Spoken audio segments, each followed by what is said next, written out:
வணக்கம் சண்டமா வியூவர்ஸ், நான் உங்கள் கபிலன். நம்ம வீடியோ வடிவில் சமச்சீர் புத்தகம்னு சொல்லிட்டு ஒரு சீரீஸ் கொண்டு போயிட்டு இருக்கோம் இல்லைங்களா. இன்னைக்கு இந்த அரசியலமைப்பு சட்டம் மிகப்பெரிய ரொம்ப முக்கியமானது. பாலிட்டி, இந்த போட்டித் தேர்வுன்னு வந்துட்டாலே எல்லாரும் பாலிட்டியை தான் ஃபர்ஸ்ட் படிப்பாங்க. அது யூபிஎஸ்சியாக இருக்கட்டும், குரூப் 1 இருக்கட்டும், குரூப் 2 இருக்கட்டும், எல்லாருக்குமே ஏன்னா பாலிட்டியில தான் மார்க் ஸ்கோர் பண்ணுறது இருக்கும். அட் த சேம் டைம் கம்மியாக படித்து நிறைய மார்க் வாங்கலாம். ஓகேங்களா. இது குரூப் 1 இருந்தால் 20 மார்க்கு கொஷின்ஸ் கேட்பாங்க. இப்போ அதெல்லாம் மாற்றிட்டாங்க. அது முன்னாடி உள்ளது சொல்கிறேன். இப்போ அதே மாதிரி ஒரு விஷயத்துலையும் என்ன ஈஸியாக நம்ம படித்து மனப்பாடம் பண்ணலாம். அட் த சேம் டைம் ரொம்ப இன்ட்ரெஸ்டிங்காக இருக்கும். இந்த கான்ஸ்டியூஷனை வச்சு தான் நமக்கு என்னென்ன வருது, அரசியல் வருது, பிரசிடென்ட்ஸ் வர்றாங்க, ஆளுநர்ஸ் வராங்க, எலெக்ஷன்ஸ் வருது. இவங்க எல்லாமே இந்த ரோல் அடிப்படையை வச்சு இந்த ஒரு ரூல் புக்கை வச்சு தான் நம்ம நாடே இயங்குது. ஓகேங்களா. அதுதான் இன்னைக்கு 6வது புக்லேயே அதை பற்றி கொடுத்துருக்காங்க. 2ஆம் பருவத்தில் அதை பற்றி என்னன்னு பார்ப்போம். இந்த புக்கை பொறுத்த வரைக்கும் என்னென்ன கொடுத்துருக்காங்க அப்படின்னு சொல்லிட்டு ஓவர்வியூ பார்த்தோம்னா, அடிப்படை உரிமைகள் கொடுத்துருக்காங்க, அடிப்படை கடமைகள், அதுக்கப்புறம் வாக்குரிமைனா என்ன, எதுக்கு, அதுக்கப்புறம் இறையாண்மைனா எதுக்கு, அதுக்கப்புறம் சமத்துவ உண்மை, சகோதரத்துவ உண்மை, இது மட்டும் தான் கொடுத்துருக்காங்க. இது இப்போதைக்கு பேசிக் போதுமானது, 6வது படிக்கிற பசங்களுக்கு போதுமானது. ஸோ நம்ம இது இன்னைக்கு என்னன்னு பார்த்துருவோம். இதில் இருக்கிற ஃபேக்ட்ஸ்ன்னு பார்த்தீங்கன்னா, இந்திய அரசியலமைப்பு சட்டம். ஓகேங்களா. இது யார் வடிவமைச்சா அப்படின்னு சொல்லிட்டு எல்லாருக்குமே தெரியும். Doctor B.R. அம்பேத்கர் அவர்கள். அவருக்கு கீழே ஆலடி கிருஷ்ணசாமி ஐயர், K.A. முன்ஷி அப்படிங்கிற போன்ற வல்லுநர்கள்லாம் இருந்தாங்க. அவர் தான் இந்த கான்ஸ்டியூஷன் புக்கை வடிவமைக்கப்பட்டதில் இதுக்கு எவ்வளோ செலவானுச்சு, எந்தெந்த ஊருக்கெல்லாம் அவங்க பிரயாணம் பண்ணி இதுலேருந்துலாம் பாரோ பண்ணி, அதாவது கடன் வாங்கி எழுதி நம்மளுக்கு வச்சுக்கிட்டது. அதுக்கப்புறம் 1935 கவர்மெண்ட் ஆஃப் இந்தியான்னு சொல்லிட்டு ஒரு வரைவு இருந்துச்சு. அதுலேருந்து நம்ம மேஜர் இதை எடுத்துக்கிட்டோம் அப்படின்னு சொல்லிட்டு ஒவ்வொரு விஷயம் டீட்டெயிலாக போக பார்ப்போம். 6வது புக்கில் என்ன கொடுத்துருக்காங்களோ அதான் பார்க்கணும் நம்ம. ஏன்னா வீடியோவில் சமச்சீர் புத்தகம் தான் நம்ம பார்க்குறோமே தவிர, நான் இப்போ இது அரசியலமைப்பு சட்டம் ஃபண்டமெண்டல் ரைட்ஸ்னா நான் ஃபுல்லாக எல்லாத்தையும் சொல்ல முடியும். ஃபண்டமெண்டல் டியூட்டிஸ்னா என்னென்ன கமிஷன்ஸ் போட்டாங்க, என்னென்ன ஆர்டிகல் இருக்கு, என்னென்ன இந்த 11 அடிப்படை கடமைகள் என்ன, அடிப்படை உரிமைகள் என்ன, அது எந்த ஃபண்டமெண்டல் ரைட்ஸ் வருது, என்னென்ன கமிஷன்ஸ் போட்டாங்கன்னு எல்லா டீட்டெயிலாக சொல்ல முடியும். கேஸ்லாம் இருக்கு. ஸோ இப்போ அது கிளாஸாக எடுக்கும்போது, இது சமச்சீர் வடிவு அந்த வீடியோங்கிறது அந்த புக்கை மட்டும் தான் பார்க்குறோம். ஸோ அதில் என்ன இருக்கோ அதை மட்டும் நான் சொல்கிறேன். இதில் இந்திய அரசியலமைப்பு சட்டம் இதில் புக்கில் இருக்கிறது மட்டும்தான். பல மதங்கள், பல மொழிகள், பல இனங்கள், பண்பாடுகளை சேர்ந்த மக்கள் வாழும் ஒரு நாட்டில் சமத்துவமாக நிர்வகிப்பதற்காக நமக்கு எது தேவைப்படுது அப்படின்னா அரசியலமைப்பு சட்டம் தேவைப்படுது. ஓகேங்களா. சமத்துவமாக வாழ்றதுக்கு, நிர்வாகத்துக்கும் வாழ்றதுக்கும் தான் இந்த சமத்துவம்னா என்ன, எல்லாரும் ஒண்ணு ஈக்குவல், சமம் அப்படிங்கிறதுக்கு நமக்கு எது சொல்லுதுன்னா இந்திய அரசியலமைப்பு சட்டம். ஏன்னா அடிப்படை உரிமைகள் யாரை குறிக்குதுன்னா எல்லா மக்களுக்கும், இந்திய சிட்டிசனுக்கு எல்லாருக்கும். அடிப்படை கடமைகள் யாருக்கு, இந்தியன் சிட்டிசன், குடியுரிமை உள்ள எல்லா மக்களுக்கும். ஓகேங்களா. அதுல ஏற்றத்தாழ்வு, ஜாதி, மதம் அடிப்படையில வேதமே பார்க்கறது இல்லை. ஸோ அதுக்கு இந்த இந்திய அரசியலமைப்பு சட்டம் ரொம்ப உதவியா இருக்கு. அட் த சேம் டைம் ஒரு உரிமை அடுத்தவரது சுதந்திரத்தை காயப்படுத்தவே கூடாது. ஓகேங்களா. எப்பொழுதுமே ஒரு உரிமை அடுத்தவரோட உரிமையை காயப்படுத்தக்கூடாது. நீ ரோட்ல பைக்ல போலாம், ஆனா அதை ரேஷ் டிரைவிங் பண்ணக்கூடாது, அடுத்தவங்களை இடிக்கிற மாதிரி பயமுறுத்த முடியாது. நீ அந்த குறிப்பிட்ட வேகத்தை பின்பற்றி லெஃப்ட் சைட்ல போனா லெஃப்ட் சைட்ல போகணும், இண்டிகேட்டர் போடணும். உன்னோட உரிமைகளுக்கு என்னவோ அது மட்டும் தான் பண்ணணுமே தவிர, ரோடுக்கு நீங்க தான் டாக்ஸ் கட்டுற அப்படிங்கிறதுக்காக நீங்க அதை மிஸ்யூஸ் பண்ணக்கூடாது. ஓகேங்களா. பொது சொத்தை சேதப்படுத்தக்கூடாதுன்னு சொல்லுவாங்க. இப்ப பஸ்ல போறவங்க, இந்த காலேஜ் பசங்களாம் என்ன பண்ணுவாங்க, அடிச்சு உடைப்பாங்க, அந்த இதெல்லாம் பண்ணுவாங்க. ஸோ அது பொதுவோட கவர்மெண்டோடது. அது இந்தியன் சிட்டிசன் ஆகிய எல்லாருக்குமே அந்த பஸ் உரிமை. ஓகேங்களா. நீ ஜாலியா இருக்கணும் அப்படின்னா ஒரு பொது சொத்தை சேதப்படுத்தாம ஜாலியா இருக்கணும். ஓகேங்களா. அதே மாதிரிதான் சொல்றோம், அந்த குளங்கள், ஆறுகள், ஏரிகள் எல்லாம் சேதப்படுத்தக்கூடாது, என்விரான்மெண்டல் பொல்யூஷன்ஸ் வரும்னு சொல்றோம். ஸோ அதோட பேஸ் தான் இது. ஒரு உரிமை அடுத்தவரது சுதந்திரத்தை காயப்படுத்தக்கூடாது. ஓகேங்களா. அதுக்கப்புறம் நிர்வகிப்பதற்கு இத்தனை சட்டங்களும் ஒழுங்குமுறைகளும் தேவைப்படுது. இப்போ நாட்டை நிர்வாகப்படுத்துறதுக்கு நமக்கு சட்ட ஒழுங்கு தேவை. ஓகேங்களா. அதை தெரிவிக்கிறதா என்ன அப்படின்னா இந்த புக்கு, த கான்ஸ்டியூஷன் புக்கு. என்னென்ன கான்ஸ்டியூஷன் புக்கு சொல்லும் அப்படின்னா, என்னென்னலாம் அரசாங்கம் நடத்தணும், அரசாங்கம் அதிகாரிகள் எப்படி நடத்தணும், அதிகாரிகளை எப்படி தேர்ந்தெடுத்துக்கணும், அதுக்கு என்ன விதி, பிரசிடென்ட் எப்படி தேர்க்கணும், அவருக்கு என்ன ரூலு, அவருக்கு என்ன பவர் இருக்கு, அதுக்கப்புறம் federal system, state relation, central relation என்ன, அவங்களுக்கு மானிட்டரி, அதாவது ஃபினான்ஷியல் ஸ்டேட்மெண்ட் எப்படி பகிர்ந்துக்கிறாங்க, அதுக்கப்புறம் எலெக்ஷன் எப்படி நடக்குது, அதிகாரிகள் அதாவது அரசாங்கம் அதாவது மினிஸ்டர்ஸ் எப்படி தேர்ந்தெடுக்கிறோம், பிரைம் மினிஸ்டர் எப்படி தேர்ந்தெடுக்கிறோம், ராஜ்யசபா சேர்மன் எப்படி தேர்ந்தெடுக்கிறோம், ஸ்பீக்கர் எப்படி வர்றாங்க, கவர்னர்ஸ் எப்படி வர்றாங்க, சீஃப் ஜஸ்டிஸ் ஆஃப் இந்தியாவோட விதி என்ன அப்பாயின்மெண்ட்டுக்கு, அதுக்கப்புறம் சுப்ரீம் கோர்ட் ஹை ஜட்ஜுக்கு விதி என்ன, அவங்களுக்குன்னு சொல்லிட்டு ஒரு கான்ஸ்டியூஷன் இருக்கு, செல்ஃப் ஹெல்ப் குரூப் இருக்கு அப்படின்னு சொல்லிட்டு கான்ஸ்டியூஷனல் பாடினா என்ன, நான் கான்ஸ்டியூஷனல் பாடினா என்ன, ஸ்டாச்சுட்டரி பாடினா என்ன. ஸோ இதெல்லாம் தெரிஞ்சுதான் ஒரு நாடு வந்து ஒரு இந்த புக்கெல்லாம் வச்சுதான் நம்ம இந்திய நாடே வந்து நிர்வகிக்கப்படுது. எல்லாருக்கும் இம்பார்ட்டன்டான புக்கு இந்த புக்கு. ஓகேங்களா. அதுக்கப்புறம் குடியரசு தினம். குடியரசு தினம் நம்ம எப்போ கொண்டாடுறோம் அப்படின்னு பார்த்தோம்னா, நமது அரசியலமைப்பு சட்டத்துல 1950 ஜனவரி மாதம் 26 நாள் நடைமுறைக்கு வந்திருக்கு. ஓகேங்களா. 1950 ஜனவரி மாதம் 26 ஜனவரி 26 நல்லா ஞாபகம் வச்சுக்கணும். இது வந்து நம்ம குடியரசு தினமா கொண்டாடுறோம். ஓகேங்களா. இது எதனால இந்த டேட்டை வந்து அவங்க குடியரசு தினமா கொண்டாடினாங்க அப்படின்னா, இதுக்கு ஒரு ஹிஸ்டரி இருக்கு. என்ன ஹிஸ்டரி அப்படின்னா, 1929 லாகூர்ல நடந்த காங்கிரஸ் மாநாட்டுல யாரு வந்து சொன்னாருன்னா, நேரு இருக்காரு இல்லைங்களா, நேரு வந்து காங்கிரஸ் மாநாட்டுல முழு சுயராஜ்யம் பூர்ண சுவராஜ் வேணும் அப்படிங்கிற ஒரு இதை முன்மொழிந்தாரு. அதுக்கப்புறம் 1930 ஜனவரி 26 முழு சுதந்திர நாளாக பூர்ண சுவராஜ் டே அந்த காங்கிரஸ் மாநாட்டுல கொண்டாடப்பட்டது. ஓகேங்களா. அதுக்கப்புறம் அதே நாள இது பண்ண பூர்ண சுவராஜ் பண்ணணுங்கிறதுக்காக நம்ம 1950 ஜனவரி 26 குடியரசு தினமா கொண்டாடப்படுது. செங்கோட்டையில யாரு கொடியேற்றுவா முன்னாடியே பார்த்திருக்கிறோம். ஓகேங்களா. பிரசிடென்ட் அவர்கள் கொடியேற்றுவாங்க. ஓகே. அப்புறம் அரசியல் அமைப்பு சட்டம் என்றால் என்ன? ஓகேவா. இந்த அரசியலமைப்பு சட்டம் என்ன அப்படின்னா, ஒரு நாட்டிற்கு தேவையான கொள்கைகளை, சில அடிப்படை விதிகள், ஒரு விதி எதுக்குமே ஒரு விதி இருக்கு இல்லைங்களா, இப்படிதான் நடக்கணும், இப்படிதான் ட்ரெஸ் பண்ணணும், இப்படிதான் பேசணும், சமூகத்துல இப்படிதான் இருக்கணும், குடும்பத்துல இப்படிதான் இருக்கணும்னு சொல்லிட்டு ஒரு விதி இருக்கு. அந்த விதி மாதிரி ஒரு நாட்டுக்கும் சில விதிகள் இருக்கு. அந்த கட்டுப்பாட்டுக்குள்ளதான் நம்ம நடக்கணும். அதுக்குதான் இந்த பிரியாம்பல்ல இறையாண்மைன்னு சொல்லுவாங்க, சோசியலிஸ்ட்னு சொல்லுவாங்க, செக்குலரிஸ்ட்னு சொல்லுவாங்க. அந்த இதெல்லாம் பின்பற்றதுதான். இதை வந்து குடிமக்களின் உரிமைகளை நம்ம பார்த்துக்கணும். குடிமக்களோட கடமைகள்னு ஒண்ணு இருக்கு, செயல்பாடுகள்னு இருக்கு. இதெல்லாம் வரையறப்பட்டதான் இது அரசியலமைப்பு சட்டம். ஓகேங்களா. அதுக்கப்புறம் அரசியலமைப்பு சட்டம் தான் நாட்டின உயர்ந்தப்பட்ட சட்டம். ஓகேங்களா. அது மீறி இதை எந்த அரசியலமைப்பு சட்டத்தை யார் காப்பாத்தோம் அப்படின்னா சுப்ரீம் கோர்ட் தான். ஓகேவா. அதுக்கப்புறம் அரசியலமைப்பு சட்டத்தை உருவாக்கும் நோக்கில் இந்தியா வந்து என்னது பல்வேறு பகுதிகளில் போய் அலைஞ்சு திரைஞ்சு வந்து ஒரு 60 நாடுகளுக்கு மேல பாரோ பண்ணி எழுதிதான் BR அம்பேத்கர் நம்ம கொடுத்திருக்காரு. அதுல இந்த அரசு இந்தியாவில பல்வேறு பகுதிகளை சேர்ந்த 389 389 உறுப்பினர்களை கொண்ட இந்திய அரசமைப்பு நிர்ணய மன்றம் ஒரு அமைப்பே உருவானுச்சு. அந்த அமைப்பு பேர் என்னன்னா இந்திய அரசமைப்பு நிர்ணய மன்றம். இதுல யாரு தலைவராக இருந்தாங்க அப்படின்னா ராஜேந்திர பிரசாத் அவர்கள் தலைவராக இருந்திருக்கிறாரு. இதுல யாரெல்லாம் வந்து மெம்பரா இருந்திருக்காங்க அப்படின்னா ஜவஹர்லால் நேரு, சர்தார் வல்லபாய் பட்டேல், மௌலானா ஆசாத், எஸ் ராதாகிருஷ்ணன், விஜயலட்சுமி பண்டிட், சரோஜினி நாயுடு உட்பட பலரு. இதுல பெண்கள் மட்டுமே இதுல எத்தனை பேர் 389லன்னா 15 பெண்கள் இந்த மன்றத்துல, அதாவது என்னது அரசியலமைப்பு மன்றத்துல, அந்த அமைப்புல அவங்க மெம்பரா இருந்திருக்காங்க. இந்திய அரசமைப்பு நிர்ணய மன்றம், இந்திய அரசமைப்பு நிர்ணய மன்றம் ஞாபகம் வச்சுக்கோங்க. அதுக்கப்புறம் இந்த அரசமைப்பு சட்ட வரைவு குழுன்னு ஒண்ணு இருக்கு, டிராஃப்டிங் கமிட்டின்னு சொல்லிட்டு. அதுல யார் தலைவராக இருந்திருக்காங்க அப்படின்னா அம்பேத்கர் அவர்கள் தலைவராக இருந்திருக்காரு. அவர் என்ன பண்ணுவாரு அப்படின்னு பாத்தீங்கன்னா, இவர் வந்து கான்ஸ்டியூஷனை உருவாக்குனாரு. நிறைய பல நாடுகள்ல யூஎஸ்ஏ,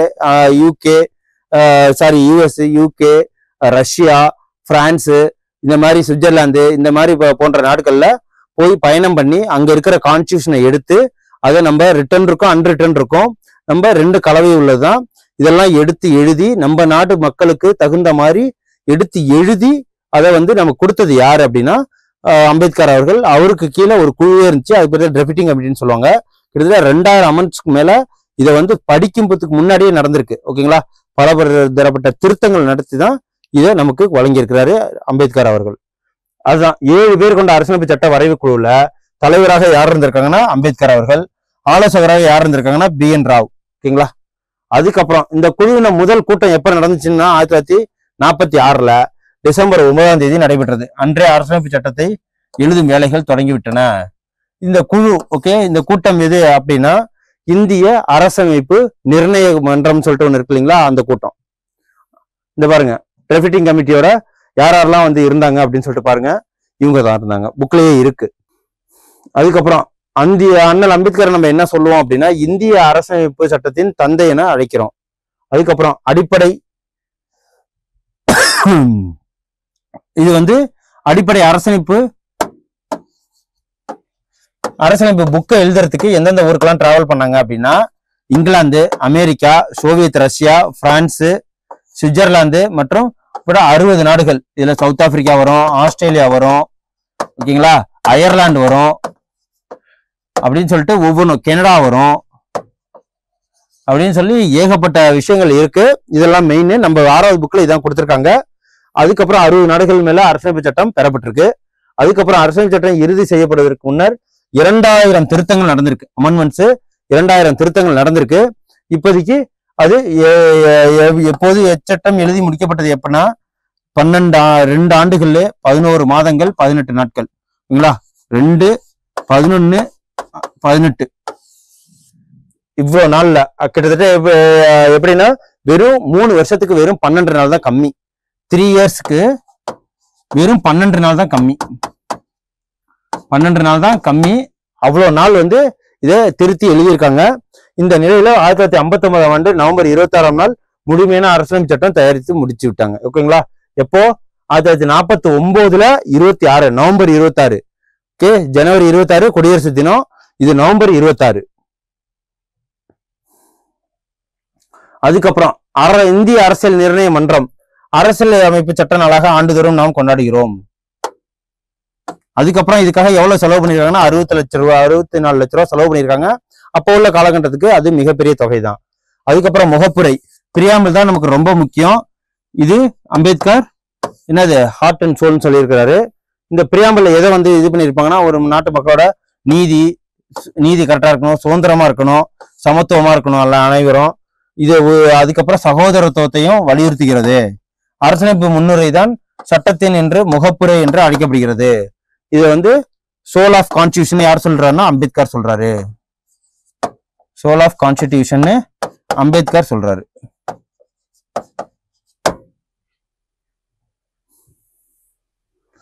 இதுதான் பிரியாம்பிள். இது என்ன இருக்கு அப்படின்னு பாத்தீங்கன்னா the people of India having solemnly received justice வேணும், நீதி, சோசியலி, எக்கனாமிக்கலி, பொலிட்டிக்கலா, அதாவது என்ன சமூகமா, பொருளாதாரமா, அதுக்கப்புறம் வந்து அரசியல்ல ஒரு நீதி வேணும் அப்படின்னு சொல்றாங்க. லிபர்ட்டி எதுல சிந்தனையில சுதந்திரம், எக்ஸ்பிரஷன்ல சுதந்திரம், சமய வழிபாடுல சுதந்திரம், அதுக்கப்புறம் பாதுகாப்புல சுதந்திரம்னு சொல்லிட்டு எல்லாத்தையுமே லிபர்ட்டி. ஈக்குவாலிட்டி அனைத்து மக்களும் எல்லாரும் ஈக்குவலா இருக்கணும். அதுக்கப்புறம் ஃப்ரெட்டர்னிட்டி என்னன்னா மதிப்போட இருக்கணும், ஒவ்வொரு ஆளுகளும் மதிப்போட மரியாதையோட இருக்கணும். அதுக்கப்புறம் இந்த கான்ஸ்டிடியூஷன்ல இது எல்லாமே வந்து ஒவ்வொரு சிட்டிசன்ஷிப்பும் கொடுக்கறது தான் இதோட தலையாய மந்திரமா இருக்கு. ஓகேங்களா, அதுக்கப்புறம் இறையாண்மைனா என்ன அப்படின்னா நாட்டின் உச்சநிலை அதிகாரத்தை இறையாண்மை என்கிறோம். ஒரு நாட்டில் நடக்கிற உள்நாட்டு பிரச்சனைகள்ல வெளிநாட்டு தடையில்லாம இருக்கிறதா இந்த இறையாண்மை. ஓகேங்களா, அதுக்கப்புறம் மதச்சார்பின்மை என்ன அப்படின்னா பல மதங்கள் சேர்ந்து Hindu, Christian, Muslims, Zoroastrianism, Jainism, Buddhism, Sikhism அப்படின்னு சொல்லிட்டு இத்தனை மதங்கள் இருந்தாலும் மத வேறுபாடு கருதாம நம்ம அனைவரும் இந்தியன் சிட்டிசனா இருக்கிறதா மதச்சார்பின்மை. இதான் விருப்பப்படி வெவ்வேறு இறை மத நம்பிக்கை கொண்டவர்களாக இருக்க அனுமதிக்கும். யார் வேணாலும் எந்த மதம் வேணாலும் மாறிக்கலாம், எந்த மதத்தை பொண்ணு வேணாலும் கல்யாணம் பண்ணிக்கலாம், எந்த மதத்தை வேணாலும் பின்பற்றலாம், யாருக்கும் எந்த ஒரு ரெஸ்ட்ரிக்ஷனும் கிடையாது. அதுதான் மதச்சார்பின்மை. அதுக்கப்புறம் பார்லிமெண்டரி ஃபார்ம் ஆஃப் கவர்மெண்ட். நம்ம கவர்மெண்ட் எதுனா பார்லிமெண்டரி ஃபார்ம் என்னன்னா மக்களால் ஓட்டு எடுத்து தேர்ந்தெடுக்கப்பட்டு நியமன எம்பிக்களும் இருக்காங்க, மக்களால் தேர்ந்தெடுக்கப்பட்ட எம்பிஸ் இருக்காங்க, லோக்சபா ராஜ்யசபான்னு சொல்லுவாங்க. அதுக்கு ஒரு தலைவர் இருப்பாரு, அதான் யாரு பிரைம் மினிஸ்டரு. இந்த பிரைம் மினிஸ்டருக்கெல்லாம் தலைவர் யாருன்னா பிரசிடென்ட். இது ஒரு அமைப்பா இருக்கிறதுனால இது வந்து நம்ம பார்லிமெண்டரி ஃபார்ம் ஆஃப் கவர்மெண்ட். இது எங்கிருந்து எடுக்கப்பட்டதுன்னா யூகேல இருந்து எடுக்கப்பட்டது. ஓகே, இந்திய அரசமைப்பு சட்டமானது மாநில மற்றும் ஒன்றிய அரசுகள் சட்டமன்றம் பார்லிமெண்டரி ஃபார்ம் ஆஃப் கவர்மெண்ட்டை பின்பற்றி ஆட்சி செய்யறது தான். அதுக்கப்புறம் அடிப்படை உரிமைகள் என்ன அப்படின்னா fundamental rights in India is the outline article விதி வந்து 12ல இருந்து 35 வரைக்கும் பேசப்படுது. இது என்னென்னலாம் மெயினா இருக்கு அப்படின்னா மெயினா வந்து சம உரிமை, எல்லாருக்கும் சம உரிமை, சுதந்திரமாக செயல்படும் உரிமை, சுரண்டலுக்கு எதிரான உரிமை, சுதந்திர சமய உரிமை, கலாச்சாரம் மற்றும் கல்வி பெறும் உரிமை, சட்ட தீர்வு, கான்ஸ்டிடியூஷனல் ரெமெடிஸ், இது எல்லாமே சேர்ந்ததுதான் இந்த ஃபண்டமெண்டல் ரைட்ஸ். இதுல வழிகாட்டும் நெறிமுறைகள், டைரக்டிவ் பிரின்சிபல் ஆஃப் ஸ்டேட் பாலிசின்னு சொல்லுவாங்க. இதை என்ன பண்ணுவாங்க அப்படின்னா ஒரு அமெண்ட்மெண்ட்ஸ் பண்ணும்போது நாடாளுமன்றத்திலே அந்த பாராளுமன்றத்துல ஒரு சட்டத்தை ஏற்றும் போது இதை அனலைஸ் பண்ணி இதை வந்து நம்ம பூர்த்தி செய்யறதா. இப்ப யூனிஃபார்ம் சிவில் கோடுன்னு சொல்லுவாங்க. அதுக்கப்புறம் வந்து குழந்தைகளுக்கு எஜுகேஷன் கொடுக்கணும் 6வதுல இருந்து 14. அந்த மாதிரி ஒவ்வொரு விஷயத்துக்குமே வந்து அனைவருக்கும் வந்து ஈக்குவல் வேஜஸ் கொடுக்கறது, இதெல்லாம் வந்து டிபிஎஸ்பில இருக்கும். இதை அட்டைன் பண்றதுதான் ஒரு நாட்டோட கடமை. இதை பேஸ் பண்ணி தான் விதிகளே நிர்ணயம் பண்ணுவாங்க. ஓகேங்களா? அரசுகள் மட்டும் சட்டமேற்றும் போது, ஆட்சி செய்யும் போதும் கவனத்தில் கொள்ள வேண்டிய சில வழிகாட்டல் தான் இது. ஓகேங்களா? டிபிஎஸ்பி இதோட ஆர்டிகல்ஸும் நமக்கு என்ன இது 36ல இருந்து 51 வரைக்கும் அதையும் எழுதிடுறோம். Article 36 to 51. ஓகேங்களா? அதுக்கப்புறம் வயது வந்தோர் வாக்குரிமை. ஏன்னா ஒவ்வொரு வருஷம் 18 இயர்ஸ் ஆயிடுச்சுன்னா யாரா இருந்தாலும் வாக்கு போடலாம். ஓகேங்களா? இந்திய சிட்டிசன் குடியுரிமை வச்சிருங்க யாரா இருந்தாலும் 18 வயசுக்கு மேல இருந்தா அவங்க ஓட்டுரிமை உண்டு. பாலினத்தால மதத்தினால எந்த ஒரு பாகுபாடும் கிடையாது. அதுக்கப்புறம் இந்திய குடிமக்கள் ஒவ்வொருவரும் வாக்களிக்க உரிமை பெற்றிருக்காங்க. உரிமையை அவர்கள் பெறுவதற்கு சாதி, மதம், பாலினம், பொருளாதாரம் எதுவும் கிடையாது. அப்புறம் அடிப்படை கடமைகள். அடிப்படை கடமைகள்னா என்ன அப்படின்னா, தேசிய கொடிய, தேசிய கீதத்தை, தேசிய பாடலை, பொது சொத்தை, அப்புறம் மானுமெண்ட்ஸை, ஹெரிட்டேஜஸை, அதுக்கப்புறம் வந்து விலங்குகளை, பொது விலங்குகளை, வைல்ட் லைஃப், அந்த மாதிரி பொருட்கள்லாம் வந்து பாதுகாக்கிறது தான் அடிப்படை கடமைகள் ஒரு இந்திய குடிமகனுக்கு. இது என்ன அப்படின்னா, இது வந்து ஆர்டிகல் 51A சொல்லுவாங்க. இது 42வது திருத்தத்தின்படி இதுல கொண்டு வந்தாங்க. இந்த திருத்தம்லாம் எப்ப இந்திரா காந்தி பீரியட்ல நடந்திருக்கும். அதனாலதான் ஏன்னு சொல்லிட்டு வரும். 51A இதோட இது பார்ட் வந்து 4வது பார்ட்டு. ஓகேங்களா? 4A, அதாவது 4A அது வந்து டிபிஎஸ்பி 4 பார்ட்டு, ஃபண்டமெண்டல் ரைட்ஸ் வந்து 3வது பார்ட்டு அப்படின்னு சொல்லிட்டு ஏகப்பட்ட விஷயங்கள் இருக்கு. இதெல்லாம் போக பார்ப்போம். ஓகே. அதுக்கப்புறம் எல்லா குடிமக்களுக்கும் அரசியல் சட்டத்தை மதித்து பேணுவது, சுதந்திரத்தை போராடிய நம்ம தலைவர்கள் பின்பற்றி நடப்பது, நாட்டை பாதுகாப்பது. அதுக்கப்புறம் நாட்டுக்கு தேவைப்படும் பொது சேவையாக ஆர்மியில சேர்றது. அப்புறம் பழம்பெருமை மிக்க பாரம்பரியத்தை காப்பது, இந்த கோயில்கள்லாம் இருக்குல்ல அது. அதுக்கப்புறம் காடுகள், நதிகள், ஏரிகள் எல்லாத்தையுமே வந்து இயற்கை வளங்களை அழிக்காம பாதுகாக்கணும். அறிவியல், மனிதாபனம், சீர்திருத்த உணவுகள் அனைத்துமே வளர்க்கணும்னு சொல்லிட்டு இதெல்லாம் அடிப்படை கடமைகளா ஒரு 11 அடிப்படை கடமைகள் நமக்கு வகுத்து கொடுத்துருக்காங்க. அதாவது கல்வி வாய்ப்புகள் 6 to 14 வயதுக்குள்ள கொடுக்கணுங்கிறது, அது பேரண்ட்ஸோ கார்டியனோ கம்பல்சரியா கொடுக்கணும் அப்படிங்கிறது அடிப்படை கடமைகள். அதுக்கப்புறம் this duties added by 42nd amendment act 1977. இதோட எய்ம் என்ன அப்படின்னா, ப்ரொமோட் பேட்ரியாட்டிசம், நாட்டுப்பற்ற ஊட்டணும். அதுக்கப்புறம் நேஷன்ஸ் அண்ட் இன்டெகிரிட்டி, அதாவது நாட்டோட இறையாண்மையை மாத்தாம சிட்டிசனோட பார்ட்டிசிபேஷனை இதுல கொண்டு வரணும். அதாவது குடிமக்களோட ஈடுபாடுகளை இதுல கொண்டு வரணும், அடிப்படை கடமைகள் அப்படிங்கிறது தான். அதுக்கப்புறம் B.R. அம்பேத்கர் என்ன பண்ணியிருக்காரு? B.R. Ambedkar, N. Gopalaswamy, K.M. Munshi, Mohammed Sadullah, அப்புறம் மாதவராவ் ரெட்டி, கிருஷ்ணமாச்சாரி, இவங்க எல்லாம் வந்து இதுல டிராஃப்டி கமிட்டி, அந்த புக்கை வந்து வரைவு குழுல இருக்கிற மெம்பர்ஸ் தான் இவங்க. இதோட தலைவர் யாருன்னா அம்பேத்கர் அவர்கள். அதுக்கப்புறம் இது வந்து எத்தனை உறுப்புகள் இருக்கு, கான்ஸ்டியூஷன் அந்த புக் இருக்கு இல்லைங்களா, அது ஆரம்பத்துல 395 உறுப்புகளும் 22 பகுதிகளும் 8 அட்டவணைகளும் இருந்துச்சு. இப்ப எத்தனை இருக்கு அப்படின்னு பாத்தீங்கன்னா 448 உறுப்புகள், 25 பகுதிகள், 12 அட்டவணைகள் இருக்கு. ஓகேங்களா? இதை மனப்பாடம் பண்ணிக்கங்க. இது வந்து இந்திய, ஆங்கிலம் ரெண்டுத்திலுமே இருக்கு. நாடாளுமன்ற நூலகத்தில் ஹீலியம் வாயு மற்றும் நிரப்பப்பட்ட பேரலையில் வைத்து ஒரிஜினல் புக்கை வந்து சேஃப்டி பண்ணி வச்சிருக்காங்க. அந்த ஹீலியம் வாயு ரொம்ப முக்கியம். இந்திய அரசமைப்பு சட்டம் 30/1/2021 வரை திருத்தப்பட்டுள்ளது. ஓகேங்களா? மொத்தம் 105 முறை திருத்தப்பட்டு இப்ப அமெண்ட்மெண்ட் 105க்கு கிட்ட இருக்கு. அவ்வளவுதான். இந்த லெசனு உங்களுக்கு யூஸ்ஃபுல்லா இருக்கும்.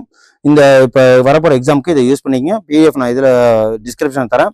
ப்ளீஸ் கமெண்ட் பண்ணுங்க, சப்ஸ்கிரைப் பண்ணுங்க, கமெண்ட்ஸ் பண்ணுங்க. நான் வந்து ஏதாவது சேஞ்ச் பண்ணணும்னா நான் என்ன பண்ணிக்கிறேன். ஓகே, நன்றி. Send a map. You dare to dream, we care to accomplish.